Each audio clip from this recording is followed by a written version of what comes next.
US ETR. Now, if you've seen a few of the videos that I've put up over the last week or so, you know that we're looking to do things a little bit different this year, to keep you up to date in where we are, what we're thinking in the markets, and also a little bit what's going on behind the scenes.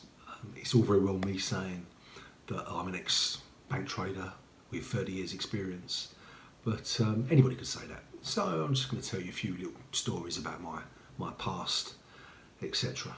I've been asked quite a few times about when I have made the most money trading wise, and I think if you asked a lot of bank traders, I think many of them will go back to the financial crisis of 2007, 2008. It was crazy times. It really was.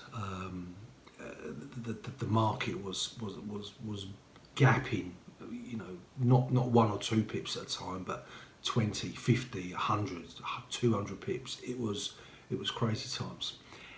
If you're an experienced trader and you know what you're doing, you can make a lot of money.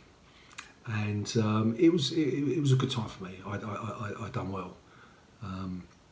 If you don't know what happened back then, basically the banking market was in free fall.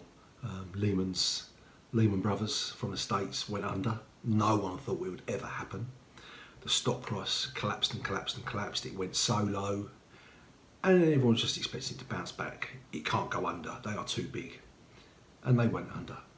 And the knock-on effect was huge.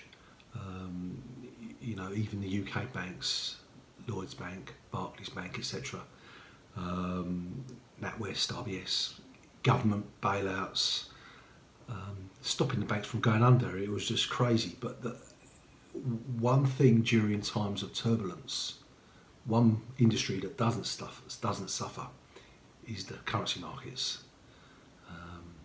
There was a hell of a lot of opportunities, and I can remember just sitting there and basically taking currency positions on the back of watching bank stocks. So I would be sitting there watching the share price of Lloyds Bank, Barclays Bank, RBS, and they were moving, you know, 3, 4, 5% at a time, and the effect on the currency markets was a little bit similar to COVID last year. Good news, bad news, risk on, risk off. You know, this time last year when COVID blew up, bad news. When things improved, good news, you started buying the risk on pairs, etc.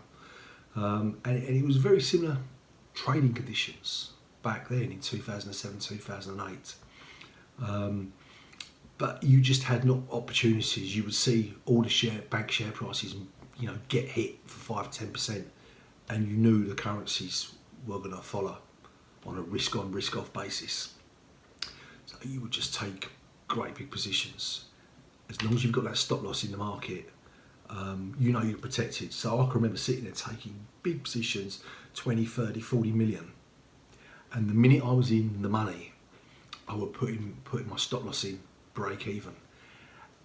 You're either going to make a load of money or you're going to be flat. And that was what was happening for months on end.